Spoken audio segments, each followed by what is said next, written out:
Orale! Bienvenidos and welcome to the Familia FFB podcast, episode number 226, week 17, Los Peekups Familia. If you're seeing this, you're in the championship. Salud, salud, salud. But your job's not done yet. No. Finish the job, familia. Finish the job. It's time. It's time to win. Win that chip. El campeonato, the championship. Let's get you ready to do that, familia. Because we got a lot of stuff going on. Oh, first off, familia, make sure you like and subscribe on YouTube. Por favor, it helps us a lot.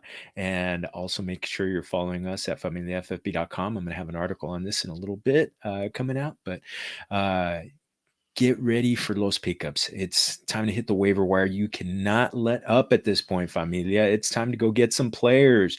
It's time to, keep an eye on that running back that may be a handcuff for you, Jarrett Patterson, for those people who have Antonio Gibson.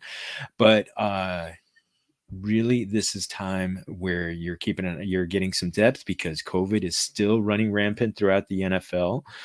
It's time to plug someone into your lineup, possibly, maybe some streamers. I've got a possibility on that, or just use a player. Grab a player so that your opponent doesn't use that player against you. So don't time to get going, get to it.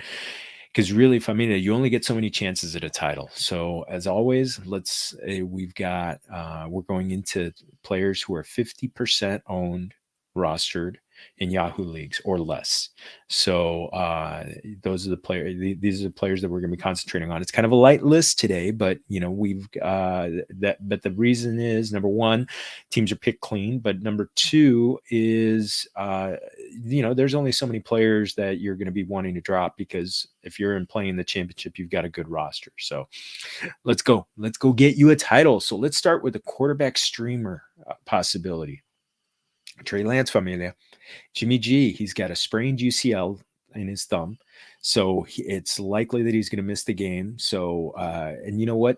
This is kind of like that convenient situation where he needs to get some playing time, and they're playing for they're going for the playoffs, but also the 49ers need to justify that number 3 pick to see if what they've got, and maybe trade Jimmy G in the offseason. But for now, we've got a player who hasn't had a rush attempt since week 11. He hasn't thrown a pass since week 5, but this is purely on his rushing upside. So back in week 5 against the Cardinals, he ran 16 times for 89 yards. And what's working for him is the short passes.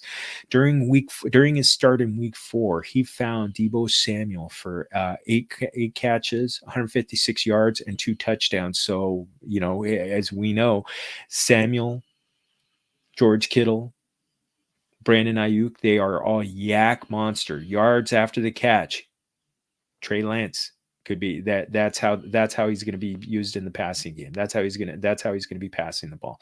So short yardage, not going to be a lot of high leverage throws. And against Houston's number 1 against surprisingly, they're number 11 in fantasy points per game allowed, giving up just 221 yards. But this is a road game. They've just come off a big win against the Chargers. So let's see let's see how they do. I'm taking my chances on Trey Lance this week as a possibility in one of my championship games, of which I have 2.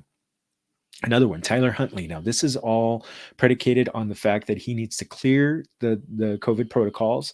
And also there's the possibility that Lamar Jackson could be back. So they're playing the Rams. He's rostered in 13% of leagues. This guy's got 118 rushing yards and 2 touchdowns in his his 2 starts. So the Konami Code is very alive and well with him. The Rams are going to put up some points against that Ravens secondary. So the ball is going to be put on Huntley's legs and his arm. So we're going to take some chances there. Okay, on the running back side, Dare Ogunbowale. So I'm glad I could say that kind of in Spanish. Ogunbowale. Hey, familia, first off, let's pour one out for James Robinson. So, ay, Dios mío. Sorry, Sorry, Guate. Hope you have the same quick rehab and recovery as Cam Akers, who's just got activated off IR with almost exactly 5 months after severing his own torn ACL. So Ogumbo Wale had 17 carries, 19 total touches after Robinson was hurt. So he's likely to get plenty of volume. And the Patriots, going up against the Patriots, now this game is in New England, but the Patriots have allowed 100-yard performances to Jonathan Taylor, Deonta Foreman, and Dontrell Hilliard since week 12. So they have given up some yardage. And the running game, that's how the Jaguars are going to be having to attack things. They haven't been doing it with the passing game. So a couple of running backs in Philly to talk about. We're looking at this game is at Washington. We've got Jordan Howard rostered in 17% of leagues. Boston Scott rostered in 15% of leagues. Either or both are options. First, with Jordan Howard, he needs to clear protocol. He got a stinger last week, so he's not technically in a concussion protocol, but these things can linger. So if he's cleared, Miles Sanders is out with a broken hand, and we had Jordan Howard with a nice workload. He had 11 touches for 56 total yards last week, and 2 weeks before, he rushed for 69 yards on 15 carries against Washington. So there is a possibility that he gets another run. He's likely the number one option. The number two option against the WFT is going to be Scott. Great Scott, Familia. If there's no Howard, Scott is the next man up. He had 12 carries for 41 yards last week in relief of Sanders. And we've seen how run heavy the Eagles have been. 2 weeks ago against Washington, as a team, they rushed for 228 yards against the Washington football team. So there is going to be a heavy workload placed on the running backs. So get them. So if you need a running back, need a flex play, these are two guys to go out and target. Another one, he had a huge game. And full disclosure, Familia, I dropped Rex Burkhead last week. I didn't like what he'd been doing. I needed Tyler Johnson in the league. I needed some wide receiver depth. I like that option. I didn't at the time that I made the drop, I didn't foresee that half the defense of the Chargers was going to be just ravaged with COVID and injuries. So and I was pretty set with running back on that team, but.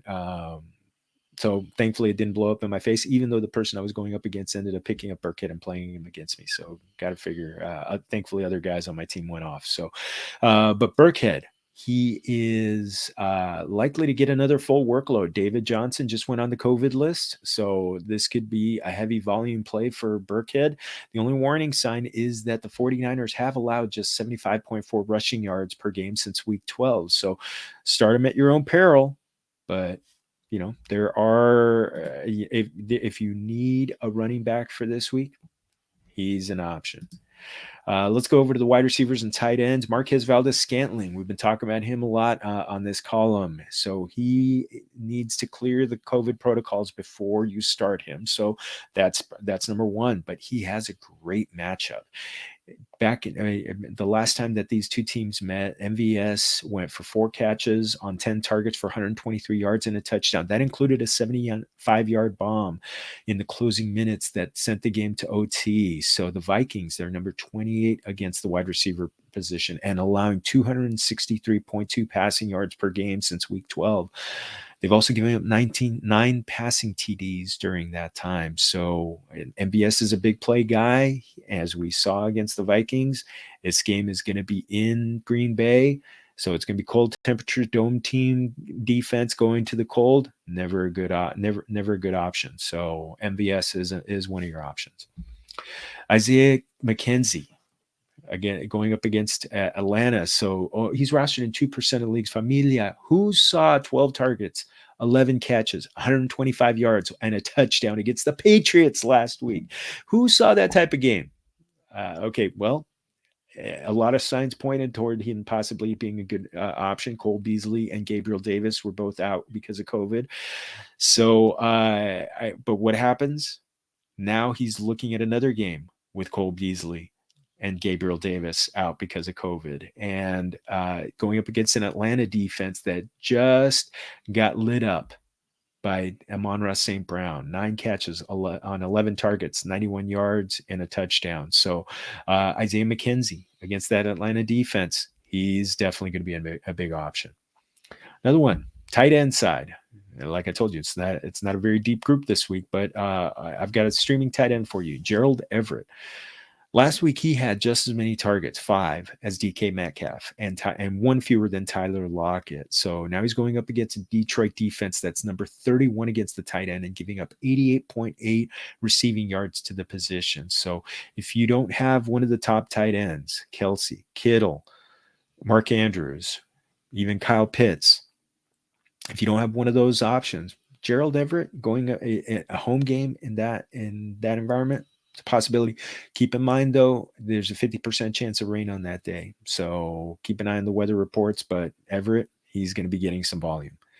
Over to the defense, I got a streamer possibility for you. The Steelers are going up against Cleveland. They're rostered in 40% of leagues. Baker Mayfield, fresh off of a 4 interception performance. By the way, the Browns are a possibility here too, because both teams, have been giving up some sacks and some and turnovers. But I'm leaning toward the Steelers. It's a home game. They both have their pass rush has been really very much alive. It's Monday Night Football. That stadium is going to be electric. Heinz Field va a ser una locura. The fans are going to be feeling number one, an AFC North rival coming to town, and number two, it's also the possibility. There's playoff implications to this game for both leagues. So this crowd is going to be fueled. The defense is going to feed off of it. The Browns, their offensive line has been in a little bit of flux because of COVID and because of some injuries. So they could be getting some sacks, maybe cause some turnovers. So Steelers are a possibility. The last time that they were home, they got 19 fantasy points against the Titans. So una posibilidad. All right, familia. Eso es todo for our show. Mucha suerte getting your waivers and get that championship. Get that. Can't stress that enough. Go get that title. Please make sure you're following me at Jorge Martin 17. Please make sure to like and subscribe on YouTube, Familia FFB. Also, Familia FFB on Apple, Google, Spotify. Thank you to Anchor for putting our independent podcast out there. Also, go to familiaffb.com for original content, including a Los Peekups article that goes into a little more depth than this podcast. And also, go to Familia FFB, Facebook, Instagram, and Twitter. All right. Otra vez, suerte, abrazos. Happy early New Year. We're going to have, we got some more, we got another episode coming up with Los Primos. But remember, everybody, todos somos familia. Salud y mucha suerte.